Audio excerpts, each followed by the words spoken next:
మనతో పాటుగా ఉన్నారు ఒక సీనియర్ మోస్ట్ యాక్టర్. కేవలం ఆ మాట చెప్తే మాత్రం సరిపోదు. అప్పటి నుంచి పరిచయం ఉన్న వారంతా తనని తెలుగు కమల్ హాసన్ గా పిలుస్తుంటారు.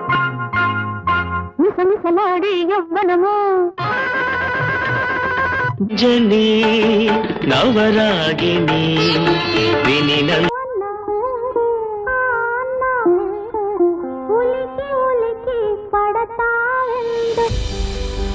అదే నరసింహరాజు గారు, అదే విఠలాచార్య సినిమాలో కనిపించినటువంటి ఆర్టిస్ట్, హీరో, జానపద కథానాయకుడు అలాగే ఉన్నారు ఇప్పటిదాకా. మీరు అలాగే ఎలా ఉన్నామమ్మా, ఇవన్నీ తెలగాయినాయి కదా.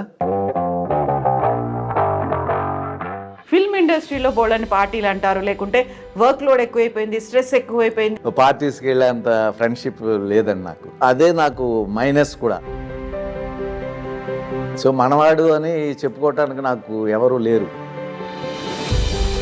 యూజువల్గా ఎవరైనా ఆ కాలంలో అంత సూపర్ హిట్ హీరో అనుకున్నప్పుడు మా నెక్స్ట్ జనరేషన్, మా అబ్బాయి రావాలి, మా అమ్మాయి రావాలి, లేకుంటే మా వాళ్ళు రావాలి, మా ఫ్యామిలీలో వాళ్ళు రావాలనేది. సక్సెస్ అవటం ఫీల్డ్లో చాలా కష్టం.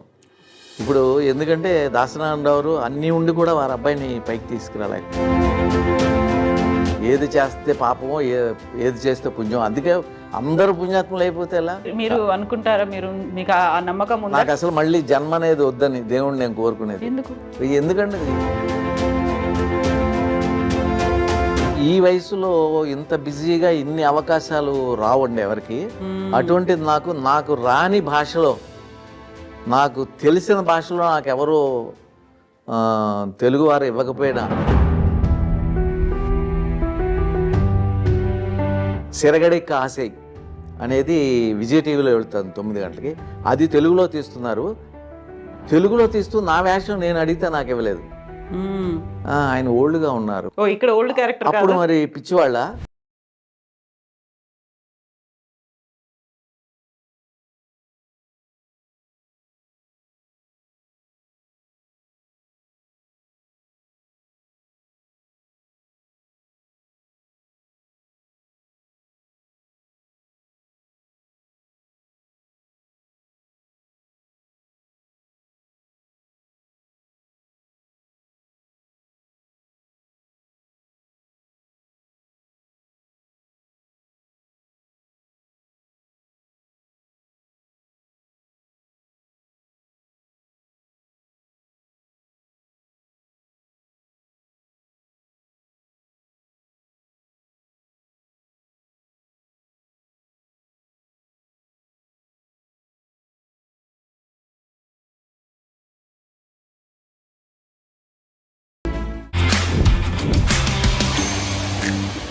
నమస్తే, welcome to I dream fame book with Kavitha. మనతో పాటుగా ఉన్నారు ఒక సీనియర్ మోస్ట్ యాక్టర్. కేవలం ఆ మాట చెప్తే మాత్రం సరిపోదు. అప్పటి నుంచి పరిచయం ఉన్న వారంతా తనని తెలుగు కమల్ హాసన్ గా పిలుస్తుంటారు. At the same time Vithalacharya సినిమాలు, జానపద కళాకారుడు లేకుంటే జానపద హీరో అనగానే కనిపించే రూపం మనతో పాటుగా ఉంది. ఎవరిదో గుర్తుపట్టారు కదా? ఎస్, మనతో పాటుగా ఉన్నారు నరసింహరాజు గారు. సార్ నమస్కారం. నమస్తే అమ్మా. ఎలా ఉన్నారు మీరు? సో ఇన్నేళ్ల నుంచి, ఆల్మోస్ట్ మీ 50 ఏళ్ళు, అంటే నేను 50 ఏళ్ళు అన్నాను, ఇన్నేళ్ల నుంచి చూస్తూ ఉన్నప్పుడు అదే నరసింహరాజు గారు, అదే విఠలాచార్య సినిమాలో కనిపించినటువంటి ఆర్టిస్ట్, హీరో, జానపద కథానాయకుడు అలాగే ఉన్నారు ఇప్పటిదాకా. మీరు అసలు అలాగే ఎలా ఉన్నామమ్మా, ఇవన్నీ తెలగాయినాయి కదా. కొంచెం నుదురు పెరిగిందేమో, అక్కడ కొద్దిగా ఊడిపోయాయి కానీ జగన్మోహినిలో కూడా ఓన్ హెయిర్ అప్పుడంతా ముందుకుండే, అది కొంచెం ఇది వెనక్కి వెళ్ళింది అంతే. అలా ఎలా అసలు? అదే కొంచెము మంచి అలవాట్లు ఉండటం వల్ల కొంచెం ఎక్కువ కాలం లైఫ్ ఉంటుందండి. ఏం చేస్తారు? అండ్ నేను వెజిటేరియన్. దగ్గర అన్నీ దురలవాట్లు అనేవి ఏమీ లేవు. సో వర్క్ చేసుకోవటం, హార్డ్ వర్క్ చేసుకుంటూ ఉంటాను. సో అదొక సంతోషం మనసులో ఉంటుంది. అదొక సంతోషం వల్ల అలా ఉంటుంది. ఫిగర్ కూడా మనం కూడా అలా ఉంటాం. ఎక్సర్సైజ్లు, వాకింగ్లు వాటికి టైం ఉండదమ్మా. ఇప్పుడు నేను నెలకి దగ్గర 23 రోజులు పనిచేస్తాను. గత 8-9 సంవత్సరాల నుంచి తమిళ్లో Sun TV, Vijay TV and Zee Tamil ఛానల్స్లో నేను సీరియల్స్ చేస్తూ ఉంటాను. ఆల్మోస్ట్ ఆల్ మన తెలుగులో హిట్ అయినటువంటి మంగమ్మ గారి మనవరాలు, తర్వాత సింధూర్పు అంటే ఏంటో, ముద్దమందారం, ఆడదే ఆధారం, ఇటువంటివన్నీ తమిళ్లో నేనే చేస్తాను. అదేవిధంగా ఇప్పుడు నాది తమిళ్లో సూపర్ హిట్ అయింది ఇప్పుడే ఒక 3 వారాల కిందట సన్ టీవీలో మరుమగళ్ళు, అది తెలుగులో తీస్తున్నారు. ఆ ఆఫర్ నాకు ఇచ్చిన నేను చేయలేని పరిస్థితి, ఎందుకంటే టైం అడ్జస్ట్ అవ్వటం లేదు. నా క్యారెక్టర్ వేరే ఎవరో చేస్తున్నారు, తెలుగులో జమిని తీస్తున్నారండి. సో వర్క్ ఉండటం వల్ల ఆ హ్యాపీనెస్తో మనలో బ్రైట్నెస్ ఉంటుంది, అలాగే ఉంటుంది. సో అయితే వ్యూవర్స్కి నేను ఒక మాట చెప్పాలి. మనం నరసింహరాజు గారి ఫుడ్ హ్యాబిట్స్ గురించి మాట్లాడుకుంటున్నప్పుడు కాఫీ తాగుదాం అనుకుంటే కాఫీ కూడా వద్దన్నారు. At the same time water కూడా నేను తాగను అంటున్నారు. ఏంటిది కాఫీ తాగకపోవడం, మంచినీళ్ళు కూడా బయట తాగకపోవడం? ముందు నుంచి బిస్లరీ వాటర్ తాగుతాను. ఇంటి దగ్గర నుంచే షూటింగ్ వెళ్ళేప్పుడు 2 లీటర్స్ పట్టుకెళ్తాను. రోజు 2.5 లీటర్స్ తాగుతాను, అది మినిమం. 2.5, మోర్ దాన్ 2.5 తాగాలి ప్రతి వ్యక్తి కూడా. కాఫీ టీ అంటారా, నాకు మొదటి నుంచి అలవాటు లేదండి. అవునా? ఎప్పుడైనా నిద్ర వస్తుంది అంటే ఆ వేడి నీళ్ళు లేక ఏదో ఇది తీసుకోవటమే కానీ రేర్, అది కూడా షూటింగ్ టైంలో నిద్ర వస్తే తాగుతాను, లేకపోతే అది కూడా తాగను. అసలు మామూలుగా మందు తాగే అలవాటు, సిగరెట్ తాగే అలవాటు అసలు అవన్నీ లేవు, ఎప్పుడు నాకు లేవు. ఫిల్మ్ ఇండస్ట్రీలో బోల్డని పార్టీలు అంటారు, లేకుంటే వర్క్ లోడ్ ఎక్కువైపోయింది, స్ట్రెస్ ఎక్కువైపోయింది అనుకున్నప్పుడు నాకు అంత వర్క్ లోడ్ ఎక్కువైపోలేదు, నాకు అంత ఫ్రెండ్షిప్ లేవు, పార్టీస్కి వెళ్ళే అంత ఫ్రెండ్షిప్ లేదండి నాకు. నేను ఎవరితోని అక్కడికక్కడ షూటింగ్ జరిగేటప్పుడు అక్కడ కలిసినప్పుడు స్నేహంగా ఉండటమే, తర్వాత వారితో కలవటము అవి ఆ టైము ఉండదు. నేను ఎప్పుడు వెళ్ళలేదు ఎవరి దగ్గరికి, ఏ పార్టీ. అదే నాకు మైనస్ కూడా, నా లైఫ్లో మైనస్. ఎందుకంటే పిఆర్, పబ్లిక్ రిలేషన్ లేకపోవటం అనేది ఒక డిసడ్వాంటేజ్ నాకు. సో మనవాడు అని చెప్పుకోవటానికి నాకు ఎవరు లేరు. గుర్తుకొచ్చి 10 మందితో మనం కలిసిమెలిసి ఉంటే అరే మనవాడు ఉన్నాడు కదా, ఆయనకి వేషం ఇవ్వాలి అని అంటారు. కానీ నేను గుర్తురాను, ఎందుకంటే వారితో ఎప్పుడు నేను కలవటము అటువంటిది ఏమీ తెలుగు ఇండస్ట్రీలో ఉన్నటువంటి ప్రొడ్యూసర్స్ కానీ, డైరెక్టర్స్ కానీ, టెక్నీషియన్స్ కానీ, ఇటువంటి వారితో నేను ఎప్పుడు కలవటము, ఫోన్లు చేయటం ఇటువంటిది ఏమీ లేదండి. ఎవరైనా ఎప్పుడైనా గుర్తుకొస్తే అనుకోకుండా అలా కొంతమంది ఇచ్చేవారు. ఎలా అయితే అంత పెద్దగా క్లోజ్ ఫ్రెండ్స్ అని లేరో అలాగే శత్రువులు కూడా లేరు కదా? శత్రువులు అసలు లేరు నాకు. ఎందుకంటే నేను ఎవరిని ఏమీ అన్ను. ఎదుటి వారిది తప్పు అయినా నేను తప్పులు చేయటం మానవ సహజం. అది ఏదో తెలియక అన్నారు, లేకపోతే తెలియక జరిగింది ఇది అనుకుంటాం. సో అటువైపు మీరు చెప్పినట్టుగా ఇది ఒక బలహీనత అనుకున్నప్పటికీ కూడా శత్రువులు లేకపోవడం అనేది స్ట్రాంగ్నెస్ కదా అక్కడ. తప్పకుండానండి, శత్రువులు ఉండకూడదు. ఎందుకంటే మనం ఈ లోకానికి ఊరికే చూడటానికి వచ్చాం, జర్నీలాగా. 50 years నుంచి 80 years 90 years వరకే లైఫ్. అది ఎంతసేపు అయిపోతూనే ఉంటుంది. బర్త్డే వచ్చిందంటే నాకు బాధగా ఉంటుంది. ఎవరు బర్త్డే అన్న చెప్పాలి అంటే వాళ్ళకి విషెస్ చెప్పాలి పక్కనే అంటే అందరూ బాధగా ఉంటుంది. ఎందుకంటే 1 year లైఫ్ వాళ్ళు ముందుకు వెళ్ళిపోయారే, జీవితం ఎండ్ అయిపోతుంది కదా, దానికి ఇంత హ్యాపీగా ఉంటున్నారు. 1 year మనం ముందుకు వెళ్ళిపోయాం అనేది నాకు వస్తుంది, ఏదో బాధ కలుగుతుంది. ఇప్పుడు మీరు బర్త్డే సెలబ్రేట్ చేసుకోరు అసలు?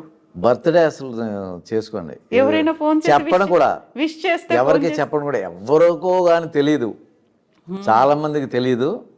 విష్ చేస్తే తప్పకుండా రిసీవ్ చేసుకుంటానండి. నేను ఆశించను కూడా పెద్ద, అదే ఫీలింగ్ చెప్తున్నాను కదా. అయితే ఇప్పుడున్న కాలంలో ఒక పబ్లిక్ రిలేషన్స్ని మెయింటైన్ చేయాలి, ఒక నెట్వర్క్ని మెయింటైన్ చేయాలి, వాళ్ళకి ప్రతిసారి టచ్లో ఉండాలి, పండగ వచ్చినా, బర్త్డే వచ్చినా, మ్యారేజ్ యానివర్సరీ వచ్చినా వాళ్ళకి విష్ చేయాలి, ఇలాంటివన్నీ సోషలైజింగ్ అనేటువంటి కాన్సెప్ట్ అంటున్నారు కదా. ఉండాలండి, తప్పకుండా ఉండాలి, తప్పకుండా. మా ఇంట్లో నా వైఫ్, నా డాటర్, వీళ్ళందరూ కూడా మా అపార్ట్మెంట్లో ఉన్న 30 ఫ్యామిలీస్తో చాలా క్లోజ్గా ఉంటారు. వాళ్ళందరూ రోజు ఏవేవో పంపిస్తారు. చిన్న కష్టం వచ్చిందంటే అన్నిటికీ వాళ్ళు 2 నిమిషాల్లో వస్తారు. ఉండాలి. కానీ మరి నా అలవాటు ఏంటంటే ఇప్పుడు నేను వెళుతున్నాను, అది నా అపార్ట్మెంట్ వరకు కేవలం లిమిట్ అయిపోయింది. ఎందుకంటే ఒక 30 ఫ్యామిలీస్ ఉన్నారు, దాంట్లో ఒక 26 ఫ్యామిలీస్ వరకు తప్పకుండా పలకరిస్తారు. ఏ కష్టం వచ్చినా సుఖం వచ్చినా అన్నిటికీ వాళ్ళు ముందు ఉంటారు, మాకంటే ముందు. ప్రతిరోజు మార్నింగ్ లేచిన వెంటనే మా కష్ట సుఖాలన్నీ చూస్తూ ఉంటారు.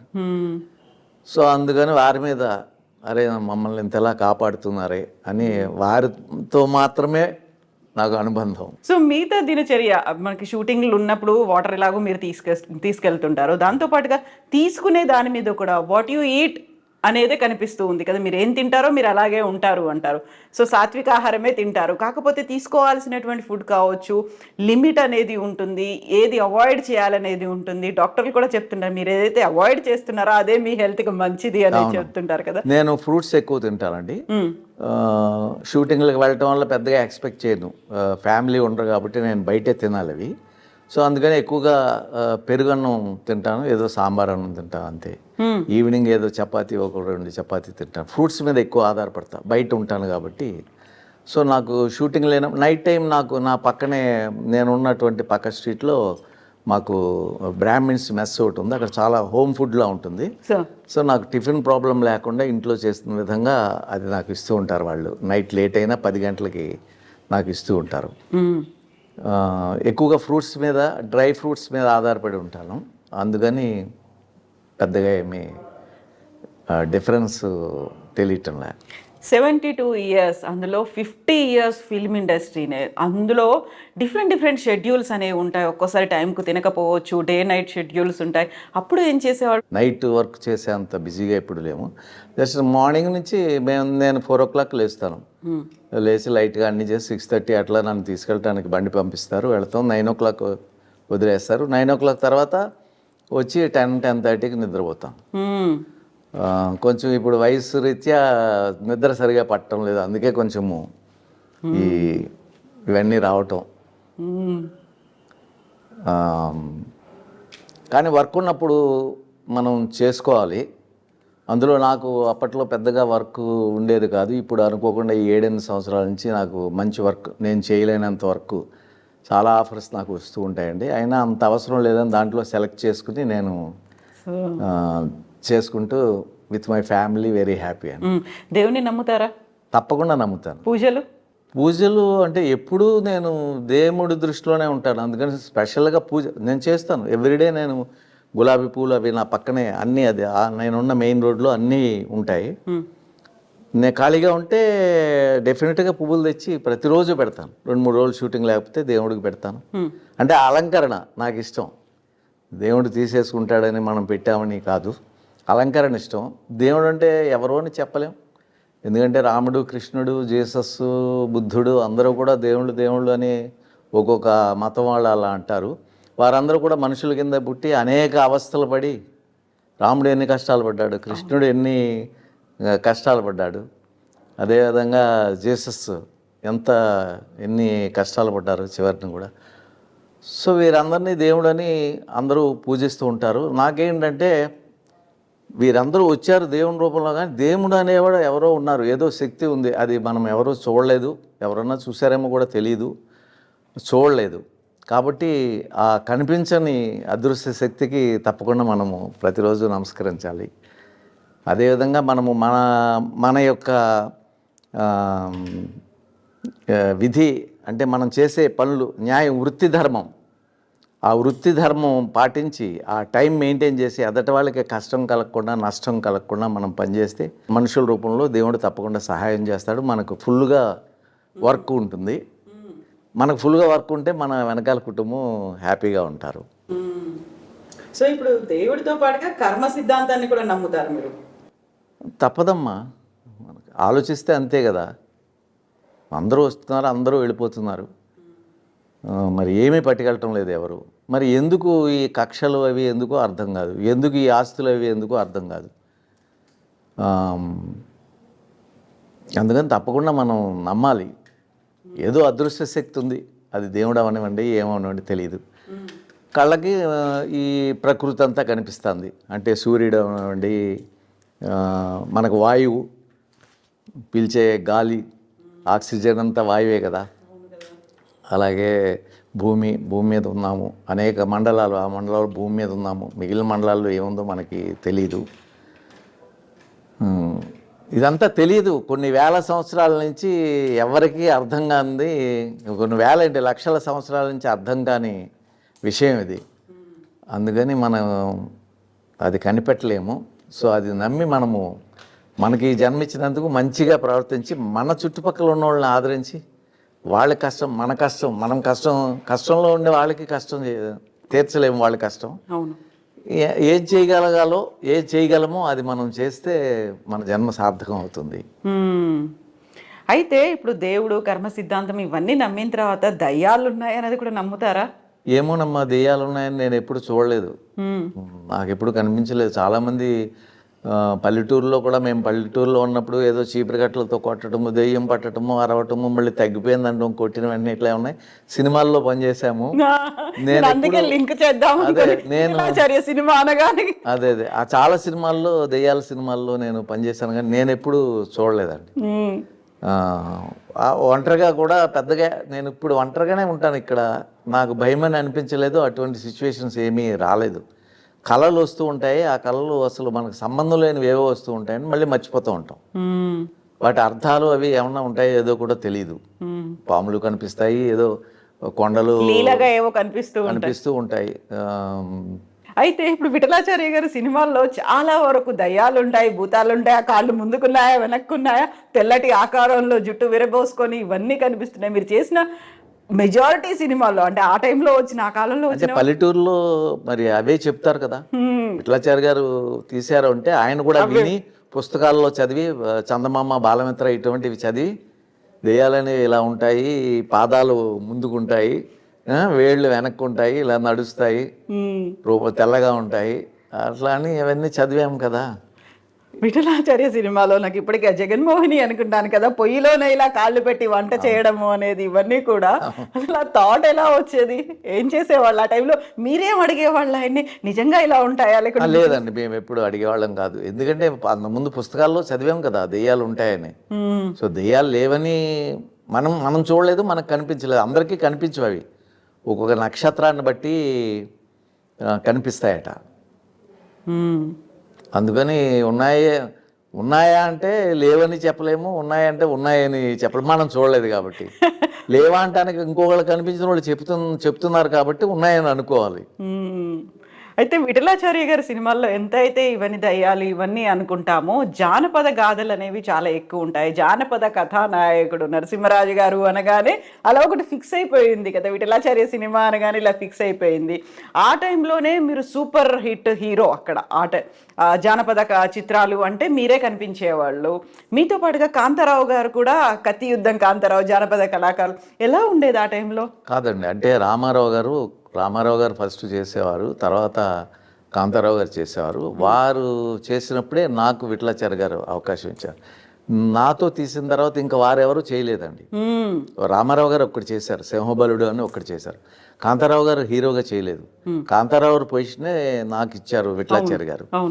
సో నా బిహేవియర్ ఈ సినిమాల్లో, ముఖ్యంగా సినిమాల్లోనే కాదు, ఈవెన్ రాజకీయాల్లో కూడా ముఖ్యంగా బిహేవియర్ మీద ఆధారపడి ఉంటుందండి. బిహేవియర్ బాగున్నట్టయితే పెద్దవాళ్ళు మనల్ని ఆదరిస్తారు.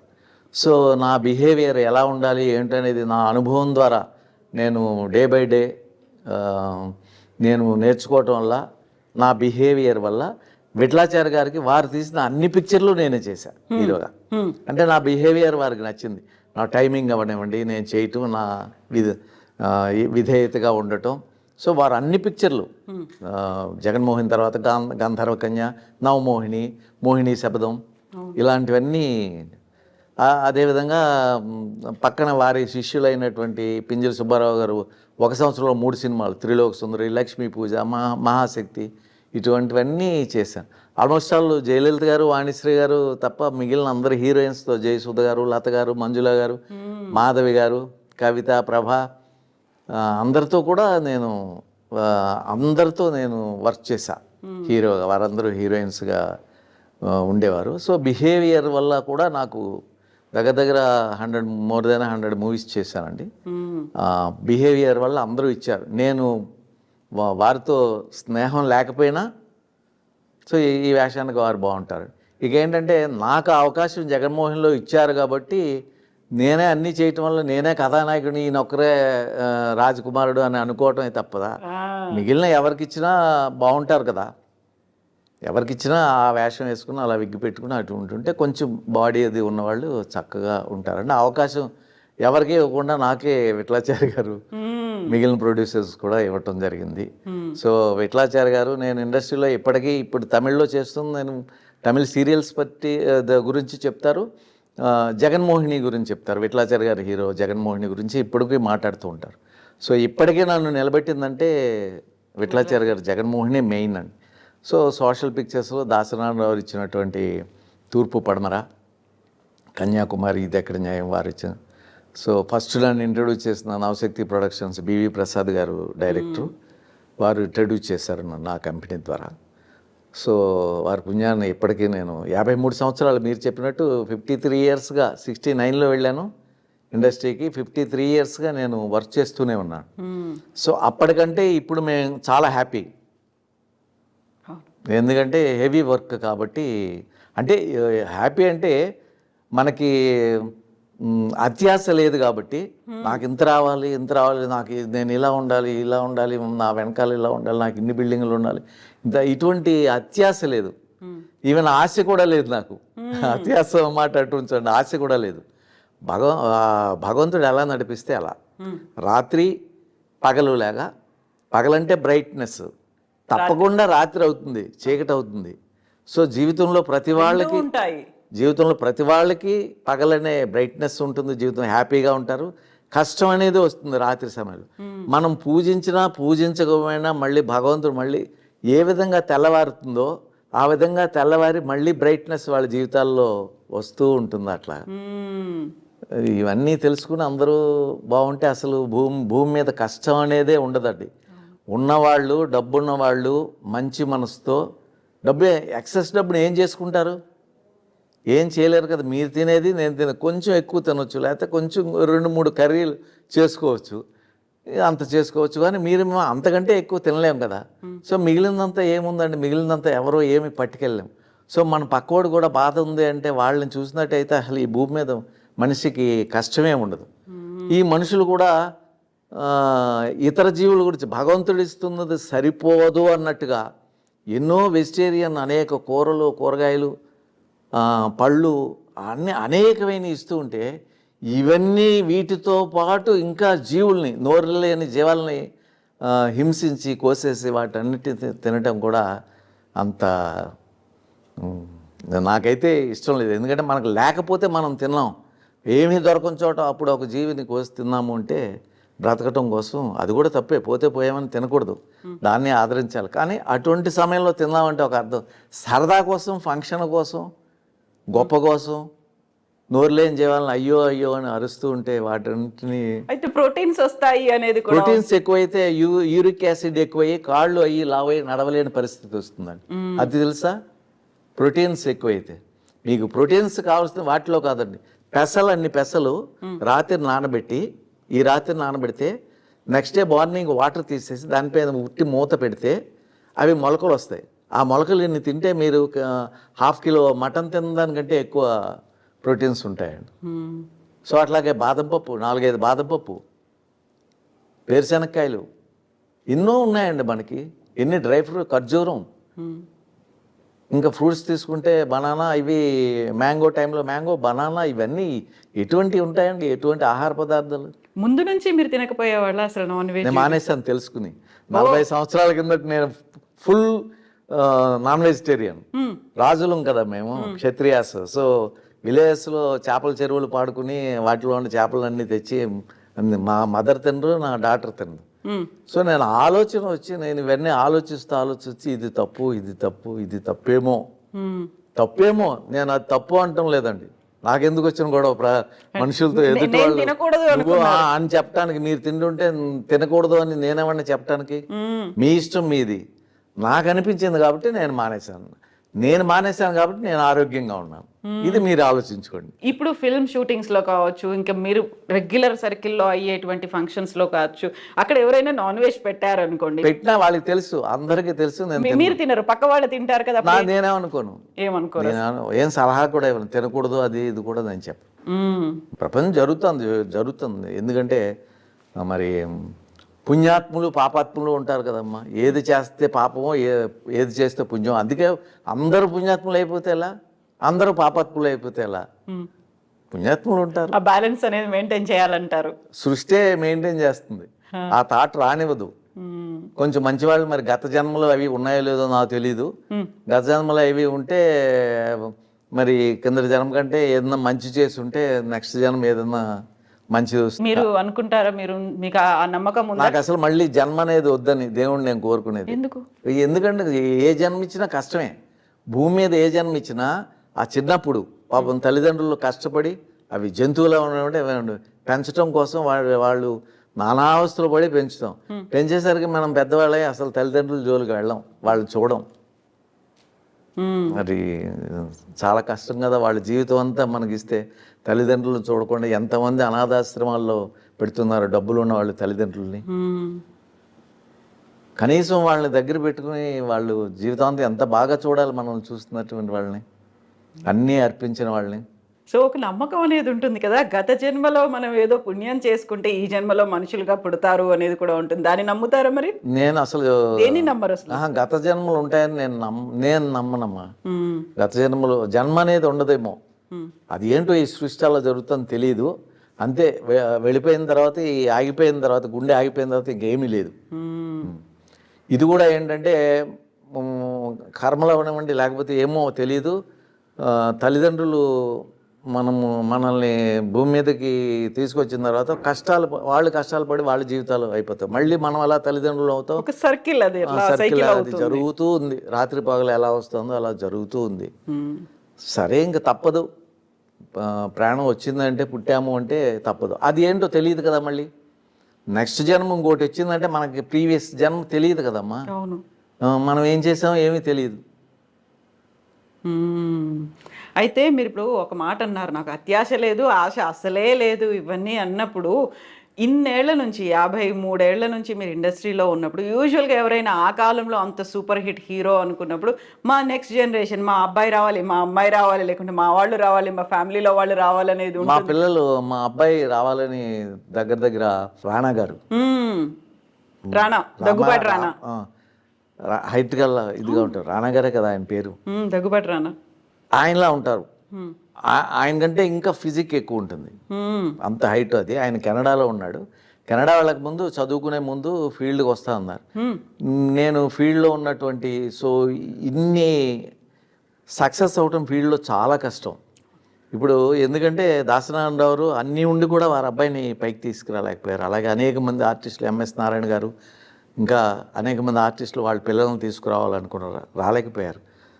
అలాగే డైరెక్టర్స్ కూడా వారి కొడుకులను తీసుకురావాలనుకున్నారు, రాలేకపోయారు. సో ఇదేంటంటే దాని మీద కాన్సన్ట్రేషన్ ఉండి, ఇది కూడా అదృష్టం, లక్ కూడా ఉండాలండి. లక్ ఫేవర్ చేయాలి, మనం సిన్సియర్గానే ఉండాలి, లక్ కూడా ఫేవర్ చేయాలి.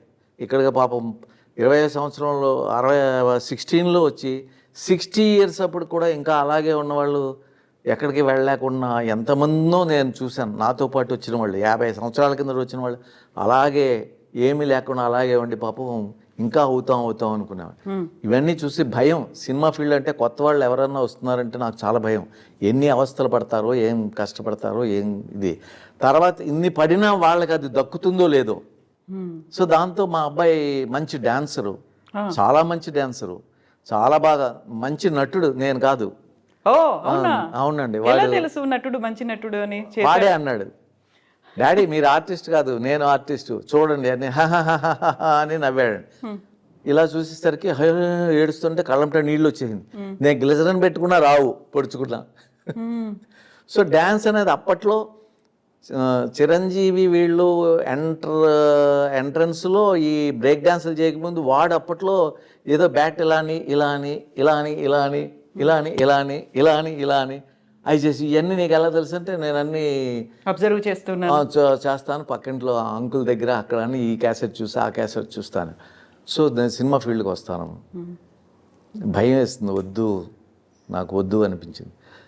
అయినా ఒక ప్రొడ్యూసర్, ఉన్నటువంటి పెద్ద ప్రొడ్యూసర్కి నేను ఫొటోస్ చూపించాను. మా అబ్బాయి అండి ఏదన్నా సీరియల్లే వాళ్ళు తీస్తున్నారు అప్పట్లో, సీరియల్లో హీరోగా ఏదన్నా ఛాన్స్ అంటే పిలవలేదు. వాళ్ళు చూశారు, మీ అబ్బాయి అని తెలుసు, మా అబ్బాయి అని తెలుసు, పిలవలేదు, ఎవరికో ఇచ్చారు.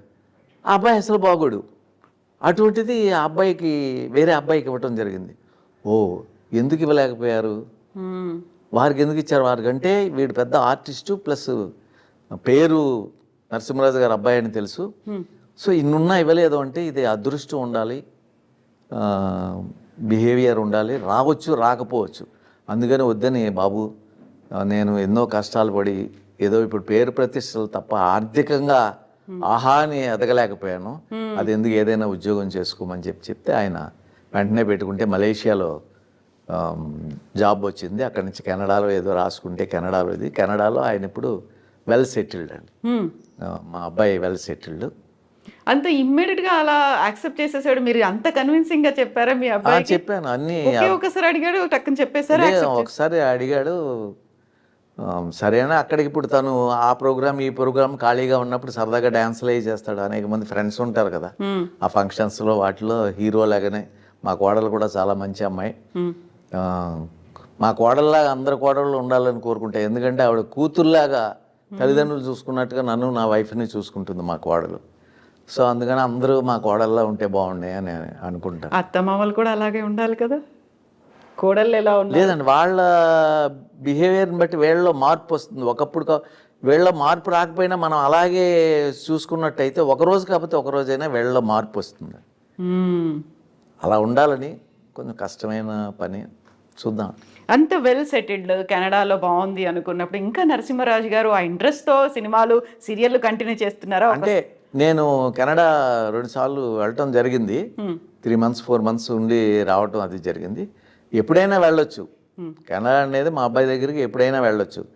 ప్రతిరోజు ఇప్పుడు ఈ ఫెసిలిటీస్ ఉన్నాయి కాబట్టి మనకు ఫోన్లో వాట్సాప్ వీడియో కాల్స్ చూసుకుంటూ ఉంటాం, ఎదురుగుండా ఉన్నట్టే ఉంటుంది కాబట్టి మనకు ఆ బాధ లేదు. అవి లేకపోతే బాధ అని అనిపిస్తుందేమో. సో ఇప్పుడు పైగా ఈ వయసులో ఇంత బిజీగా ఇన్ని అవకాశాలు రావండి ఎవరికి.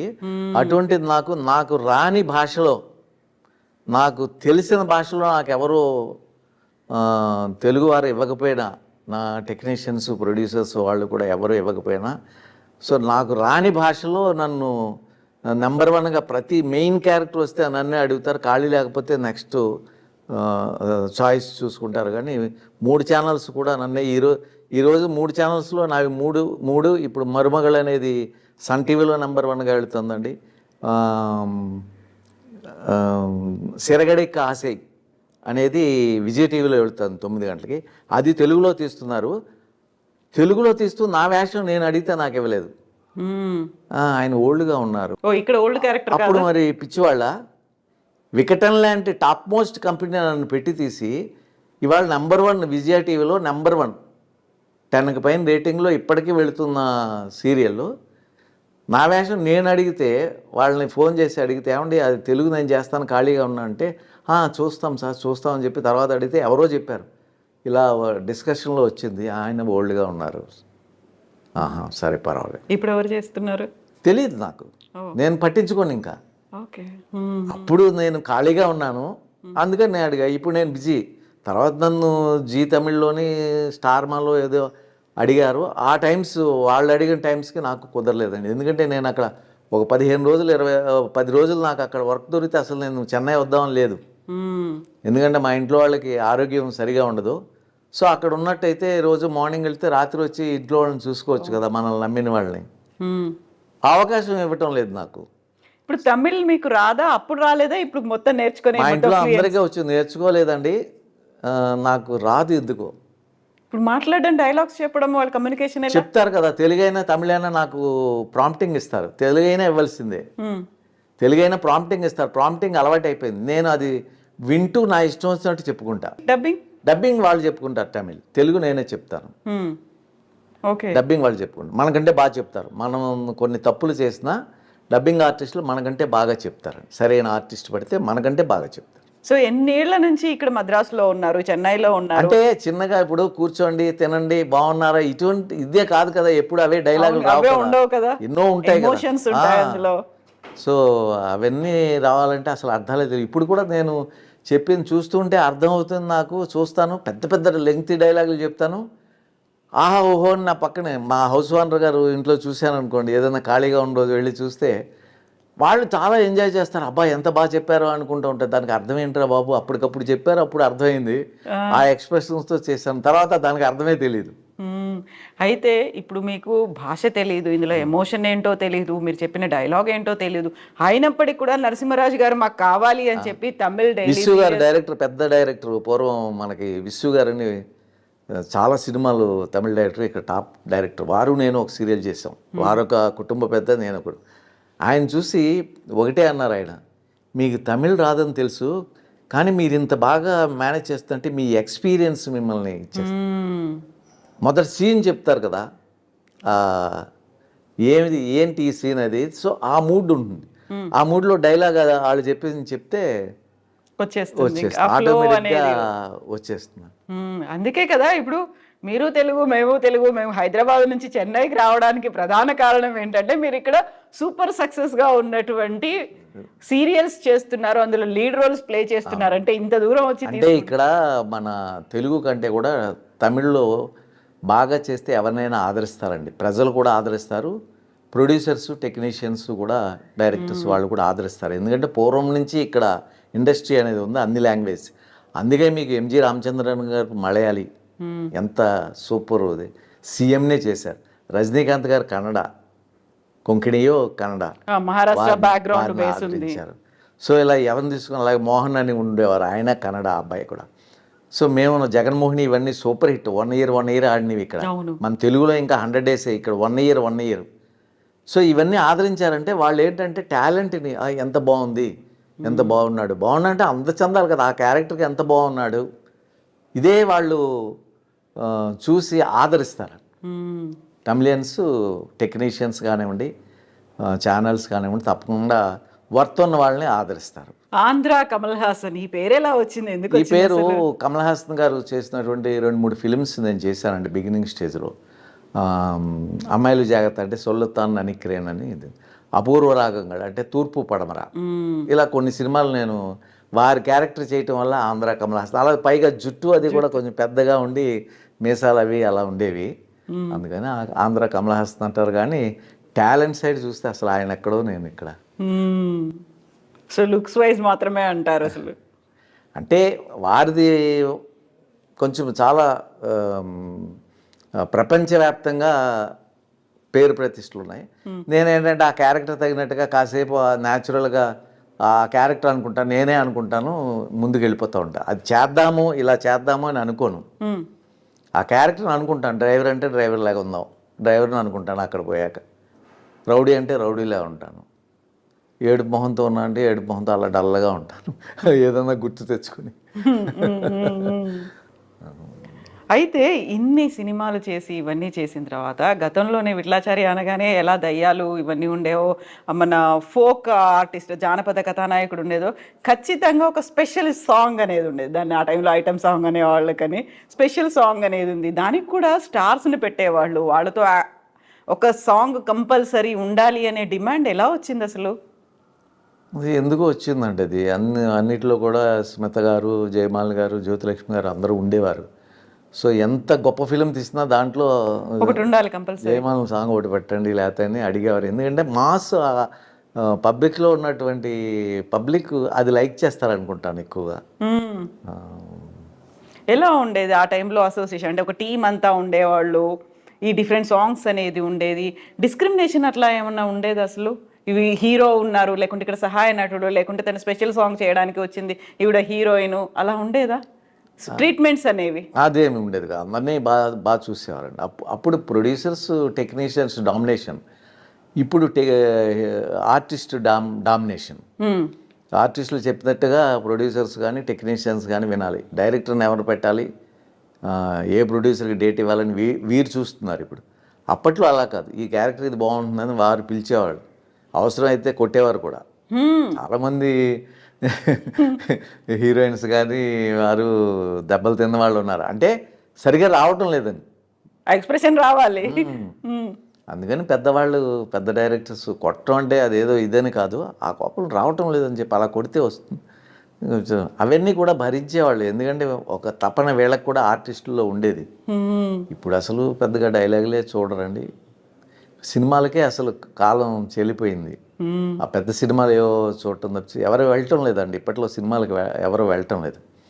ఈ వెబ్ సిరీస్, ఈ సీరియళ్ళు, ఇవి వచ్చిన తర్వాత ఇంటి దగ్గరే 4 రోజులు ఇంటికి వచ్చేస్తున్నాయి. ఏ సినిమా కూడా సెకండ్ వీక్ ఆడటం లేదు. బాగా సక్సెస్ అయితే సెకండ్ వీక్, ఆ 3 రోజుల తర్వాత సెకండ్ వీక్ వెళుతుంది, బాగా సక్సెస్ అయింది. సో వాటి కోసం కోట్లు పెట్టి సినిమాలు తీయవలసి వస్తుంది. సో పెద్ద వాళ్ళని పెట్టాలి ఈ పబ్లిక్ వెళ్ళాలి అంటే, ఇదంతా కొంచెం కష్టమైన పని. అయితే ఇప్పుడు అన్ని రికార్డ్ బ్రేక్ అవుతున్నటువంటి సినిమాలే బ్లాక్ బస్టర్లు అనే చూస్తున్నాము, లేకుంటే 600 కోట్లు 500 కోట్లు 1000 కోట్ల వసూళ్ళు అయ్యాయి, ఇవన్నీ చెప్పి ఒక బెంచ్ మార్క్ని క్రియేట్ చేసుకున్నటువంటి సిచ్యువేషన్స్ అనేవి కనిపిస్తున్నాయి కదా, వాటన్నిటిని ఎలా చూస్తారు ఆ లెక్కల్ని? నేను ఇప్పుడు సినిమాల గురించి ఆలోచించడం లేదండి. ఆ కోట్లు ఎప్పుడు చూసారు మీరు? మేము పనిచేసిందన్నీ చూస్తూ ఉంటాం ఈ టీవీ దగ్గర కూర్చున్నప్పుడు. ఎందుకంటే అది 10 days తర్వాత వచ్చేస్తున్నాయి కదా, టీవీలో వచ్చేస్తున్నాయి కదా, అమెజాన్ ఈ ఆహా వీటిలో వచ్చేస్తాయి కదా. సో అప్పుడు చూడటమే. ఎందుకంటే ప్రతి కుటుంబానికి ఇప్పుడు సినిమా చూడాలంటే చాలా కష్టం అండి. 4 వెళ్ళాలి అంటే 2-3 వేలు ఉంటే కానీ సినిమాకి వెళ్ళలేని స్థితి. అది అందరూ మామూలు నార్మల్ పీపుల్ ఎలా తట్టుకోగలరు? సో వాళ్ళందరూ కూడా ఎప్పుడు వస్తుందో టీవీలో అప్పుడు చూద్దామని చూస్తూ ఉంటారు. ఆ విధంగా సినిమాలు అనేది తగ్గిపోయింది. 3 రోజులు 4 రోజులే ఏ సినిమా అండి. అప్పట్లో 100 రోజులు బళ్ళు కట్టుకుని చూసేవాడు సినిమాలు. రామారావు రక్త సంబంధం ఇవి ఉన్నాయంటే, దేవదాస్ ఇవి ఉన్నాయంటే బళ్ళు కట్టుకుని చూసేవాళ్ళని. ఇప్పుడు బళ్ళు కట్టుకుని కాదు కదా, సోమవారం జనం ఉండటం కష్టం. టికెట్ల రేట్లు అనేవి కూడా విపరీతంగా పెంచేసి, అందుకే షోస్ పెంచి రేట్లు పెంచి జీవోలు కూడా తెచ్చు. యంగ్స్టర్స్ కోసమే సినిమాలు తీయాలి ఇప్పుడు. సెంటిమెంట్, ఫాదరు మదరు మామయ్య బాధలు అవి చూపిస్తే ఎవరు చూడరండి. సో కాలం మారిపోయింది కాబట్టి వాళ్ళకి కావాల్సిన విధంగా, ఈ యంగ్స్టర్స్ కావాల్సిన విధంగా సినిమాలు తీయాలి. లేకపోతే ఇక్కడ తంతే అక్కడ 10 మంది ఎలా పడిపోతారు? అది కరెక్టా? ఎక్కడన్నా జరుగుతుందండి? ఈ హూ అంటే బ్లేడ్ ఉట్టుకుని ఇలా కోస్తే అసలు రక్తాలు వచ్చేస్తాయి. అటువంటిది ఏమీ అన్ని గొడ్డలు తప్పించుకుంటాం, కత్తులు తప్పించుకుంటాం అంతా. కానీ అదేంటంటే చూడటానికి బాగుంటుంది కాబట్టి ప్రతి వాళ్ళు నేను అలా ఉండాలి అన్నట్టుగా హీరోలా ఫీల్ అవుతారు కూర్చున్న వాళ్ళు. హీరోయిన్ లాగా కూర్చున్న లేడీస్ ఫీల్ అవుతారు యంగ్స్టర్స్లో. సో ఆ విధంగా ఉండాలి జీవితంలో. అలా ఎంటర్టైన్మెంట్ అలా వెళ్ళిపోతూ ఉంటుంది. ప్లస్ డబ్బులు ఉన్న వాళ్ళు చూస్తారు, డబ్బులు లేని వాళ్ళు చూడలేరు. ఈ ఛానల్స్లో చూడటమే తప్పితే ఏమైనా సినిమా ఫీల్డ్కి కష్టమేనండి. ఎందుకలా? రాను కష్టం. సినిమాలు ఎందుకు థియేటర్లు కూడా తగ్గిపోతున్నాయి కదా. ఎందుకంటే ఇది పెరిగిపోతుంది. అందరూ ఆ లెవెల్లో తీయలేరు కదా. ఒక పిక్చర్ ఏదైనా ఇప్పుడు ఆ లెవెల్లో తీసినటువంటి వాళ్ళు ఏదన్నా ఒక పిక్చర్ దెబ్బ కొట్టిందంటే 500-600 కోట్లు పోతాయి. తట్టుకోలేరు మళ్ళీ ఆ ప్రొడ్యూసర్. అందుకని డేంజర్. తప్పించుకుని ఆ డబ్బు వరకు వచ్చినా మళ్ళీ ఇది అవి ఫంక్షన్ల కింద పెట్టి ఖర్చు పెట్టేస్తూ ఉంటారు. మళ్ళీ సక్సెస్ అని కొంచెం సక్సెస్ అయిందంటే వచ్చిన డబ్బు వచ్చిన లాభం తక్కువ ఉంటుంది. 500 కోట్లు పెట్టి తీస్తే ఒక 10 కోట్లు వచ్చింది అనుకోండి. అదే అని 500 కోట్లు ఇన్వెస్ట్మెంట్కి 10 కోట్లు రావటం ఏంటి? సంవత్సరం 2 సంవత్సరాల తర్వాత ఎంత మీరు ఇంట్రెస్ట్లు చూడండి. 500 కోట్లకి 3 yearsలో 1500 కోట్లు అవుతుంది. చిన్న ఇంట్రెస్ట్, బ్యాంక్ ఇంట్రెస్ట్ చేసుకుంటే దానికి ఏం లాభం? ఎక్కువ దెబ్బలు తగులుతాయి కదా, అన్నీ సక్సెస్ అవ్వవు కదా. ఎప్పుడు మీరు థియేటర్లో చూసినటువంటి సినిమా ఏంటి? థియేటర్కి ఈ మధ్యకాలంలో ఎప్పుడు వెళ్ళలేదమ్మా నేను. ఇప్పుడు సూపర్ హిట్ అయిన అసలు చాలా సినిమాలు నేను చూడలేదు. బాహుబలి చూసా, కెనడాలో చూసా. శ్రీమంతుడు, బాహుబలి నేను కెనడా 1-2 చూసారు. ట్రిపుల్ ఆర్ 1-2 చూడలేదండి. బాహుబలి 1-2 చూడలేదు. నేను వచ్చేసాను తర్వాత మళ్ళీ హైదరాబాద్లో చూడలేదండి. నాకు ట్రిపుల్ ఆర్ మా కుటుంబ సమస్యలతోనే మేము సతమవుతూ ఉంటాం. సినిమాలకు వెళ్ళే అంత ఇది ఉండు. మా ఇంట్లో వాళ్ళు వెళ్తారు. మొన్న ఏదో ప్రభాస్ సినిమా ఏదో కల్కి ఏదేనుకో, ఎక్కడ ఉన్నారని ఇంట్లో వాళ్ళు ఫోన్ చేస్తే మేము కలికి థియేటర్లో ఉన్నారు, కలికి సినిమా చూస్తున్నాం అన్నారు వాళ్ళు. నాకు పెద్ద ఇంట్రెస్ట్ లేదు. నేనేంటంటే నేను ఉన్నది రన్ అవుతుంది సీరియల్స్ ఛానల్స్ కాబట్టి దీంట్లో తమిళ్ సీరియల్స్ ఎక్కువ కొంచెం అబ్జర్వ్ చేసుకుంటూ ఉంటా. భాష ఎలా చేస్తున్నారు, ఎలా చేయకూడదు అని, నేను చేసిన తప్పులేంటి ఏంటంటే ఇవన్నీ వీటిలోనే ఉంటాయి నాకున్న టైంలో. సో బాహుబలి 1 చూసారు, 2 చూడలేదు. ట్రిపుల్ ఆర్ చూడలేదు. చాలా సినిమాలు చూడను. KGF అసలు సినిమాలు ఇలాంటివి అంటే యాక్చువల్గా ఇప్పుడు ఇవన్నీ కూడా ఒక బెంచ్ మార్క్ క్రియేట్ చేశాయి అనేది. బాహుబలి 2 అనేది రికార్డ్స్ క్రియేట్ చేసింది. ఆ రికార్డు సాధిస్తే అంతకు మించి అన్నట్టుగా లెక్కలు కనిపిస్తుంది. నాకు ఉపయోగం ఏమీ లేదు ఆ సినిమాలు చూడటం వల్ల. నా లైఫ్ ఏంటంటే నేను బ్రతకటం, నా కుటుంబాన్ని బ్రతికించటం. సో నాకేంటంటే నాకు సీరియల్స్ అంటే ఏంటంటే అన్ని సెంటిమెంట్తో కూడి అందరూ కూడా పెద్దవాళ్ళు చిన్నవాళ్ళు ఇంట్లో కూర్చొని ఆడవాళ్ళు చూసే సినిమాలు లాంటివి. సో అవి సీరియల్స్లోనే ఉంటాయి ఆ ఎమోషన్స్ అన్ని. సో వాటి మీద నేను బ్రతుకుతున్నాను కాబట్టి వాటితోనే నాకు సరిపోతాను. నేను ఆ సినిమాలు చూడటం వల్ల నాకు ఉపయోగం లేదు, నన్ను వాళ్ళు తీసుకోరు, నేను పనికిరాను కూడా. ఇన్ని జానపదాలు చేసినా మరి బాహుబలిలోని వాటిలోని నేను వేశానా? మీరు అంటున్నారా బో జానపద కథానాయకుడు ఎవరైనా ఇచ్చారా? అవన్నీ ఊరికే అండి. సో మీరు వాళ్ళకి అందుబాటులో లేరా, లేకుంటే మీరునే వద్దనుకున్నారా వాళ్ళు? గుర్తుండను. తర్వాత ఇంకోటి ఏంటంటే నాకు ఇవ్వలేదని కూడా నేను బాధపడను. ఎందుకంటే వాళ్ళ ఫిగర్స్ చూస్తుంటే, వాళ్ళ ఫిట్నెస్ చూస్తుంటే, ప్రభాస్ది కానీ రాణాది కానీ ఈ మన చిరంజీవి గారి అబ్బాయిది కానీ రామ్ చరణ్ కానీ అందరూ కూడా ఆ ఫిట్నెస్లో వాళ్ళు అలా ఉన్నారు, మేము అలా లేము. కాకుండా మీకు తగ్గ క్యారెక్టర్స్ అవి ఉంటాయి. ఇప్పుడు ఇక్కడ తమిళ సీరియల్లో అంటే ఒకటి హీరో కింద వేసిన తర్వాత పక్కన నిలబట్టడం అనేది నాకు ఇష్టం ఉండదు. వాళ్ళు నన్ను అడగలేదు, అడిగితే నేను చెప్పేవాడిని నాకు వద్దు అని. ఇప్పుడు ఏదైనా భారతం తీస్తున్నారనుకోండి, మనకు వేషం ఇవ్వాలంటే మంచిది ఏదైనా ఇవ్వాలి, ధర్మరాజు లాంటితో ఏదైనా ఇవ్వాలి.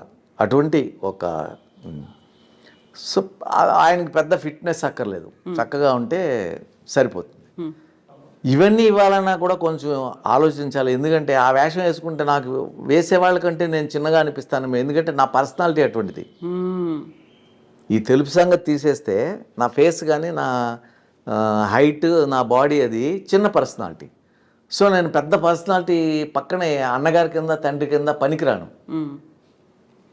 ఆ లోపాలు కూడా మనము తెలుసుకోవాలి. వాళ్ళు ఇవ్వలేదని మనము బాధపడకు, మనల్ని పిలవలేదేంటి, నేను ఇన్ని జానపదాలు వేస్తే నన్ను రాజమౌళి గారు పిలవలేదంటే అని అనుకోకూడదు. ఎందుకంటే నేను దేనికి పనికొస్తాను, దాంట్లో పనికిరాను. చిన్నది వాళ్ళు ఇవ్వడం లేరు, ఒకవేళ చిన్నదాన్ని ఆఫర్ చేసినా నేను చేయను. ఎందుకంటే ఒకప్పుడు నాకు ఇవి ఉన్నాయి కదా పక్కన నా లైఫ్ మెయింటెనెన్స్కి. సో చిన్నగా వెళ్ళి నేను నిలబడవలసిన అవసరం లేదు. పేరు ప్రతిష్టలు ఉన్నాయి కదా, ఇప్పుడు వచ్చినా మీరు జానపద హీరో అంటున్నారా, ఆ పేరు అలా ఉండిపోతేనే మంచిది. అవును. అయితే ఇప్పటికి సీరియళ్ళు కావచ్చు, ఓటీటీలకు కావచ్చు, ఈ రెండింటికి డిఫరెంట్గా వచ్చినటువంటి పేరు ఏంటంటే, సీరియళ్ళలో ఎక్కువగా అత్తాకోడలు క్రూయాలిటీ అనేది చూపిస్తుంటారు, లేకుంటే ఓవర్ ఎమోషన్స్, ఓవర్ యాక్టింగ్ అనేది ఉంటుంది. వాటన్నిటిని ప్రతి ఇంట్లో చూస్తున్నారేమో కానీ అవే జరగట్లేవు కదా ప్రతి ఇంట్లో అనేది కూడా ఉంటుంది. కరెక్టే. అంత ఎందుకు దానికి కనెక్ట్ అయ్యారు జనాలు? తెలియలేదండి. జనాలు అంటూనే ఉంటారు, జనాలు తిడుతూ ఉంటారు, ప్రతి దాంట్లో ఇదేనా అంటూనే ఉంటారు, మరి వాళ్ళు తీస్తూనే ఉంటారు, మనకు తెలియదు. అదే సక్సెస్ మనం క్వశ్చన్ చేయకూడదు, ఎందుకంటే మనం వాటిలో బ్రతుకుతున్న వాళ్ళం. సో మనం క్వశ్చన్ చేయకూడదు. ఏమో జనం చూస్తారేమో ఎదురు చూడాలని మనం అనుకోవాలి తప్ప ఇదేంటి బాగాలేదు, ఇది ఈ విధంగా ప్రతి దాంట్లో ఇదా అని మనం అనకూడదట. ఓటీటీలు వెబ్ సిరీస్లో ఈ మధ్య కాలంలో మామూలుగా ఇంతకుముందు సెన్సార్ అనేది ఉండేది, ఆ తర్వాత గేట్ కీపింగ్ ఇలాంటిది ఏం లేదు, అది ఏది పడితే ఆ కంటెంట్ వచ్చేస్తోంది, విచ్చలవిడిగా విశృంఖలంగా కనిపిస్తోంది అనేది ఓటీటీలకు సంబంధించి, వెబ్ సిరీస్లకు సంబంధించి ఉంది. మీ అబ్జర్వేషన్ ఏంటి? మీరు అందులో చేశారా? చేశానండి, వెబ్ సిరీస్ నేను కూడా చేశాను. అంటే మరి అది లైక్ చేస్తున్నారు. ఇప్పుడు అసెంబ్లీలో బూతులు మాట్లాడుతూ అంటేనే చూస్తున్నారు, వింటున్నారు, వద్దని చెప్పటం లేదు. పక్కన చిన్నవాళ్ళు అసలు పనికిరాని వాళ్ళందరికీ ఎమ్మెల్యే సీట్లు ఇచ్చేస్తున్నారు, వాళ్ళు దేనికి పనికిరాని వాళ్ళకి.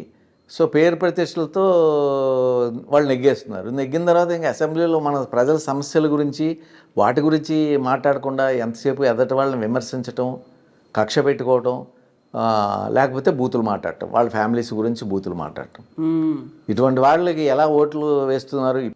అదేవిధంగా ఈ సీరియల్స్ అవనివ్వండి, వీటిల్లో కూడా అవి కొంతకాలం తప్పదు, కొంతకాలం తర్వాత చూడటం మానేశారు అనుకోండి, వీళ్ళు ఇలా మాట్లాడతారు అని వాళ్ళు ఛానల్ తిప్పారనుకోండి, రేటింగ్ పడిపోతుంది. ఆ టైపింగ్ వాళ్ళు తీరు, వేరే కొత్త అర్థమవుతుంది. చూస్తున్నంతసేపు బాగానే వెళుతుంది, మంచి రేటింగ్ వస్తుందంటే వాళ్ళు లైక్ చేస్తున్నారేమో అని అపోహపడేది.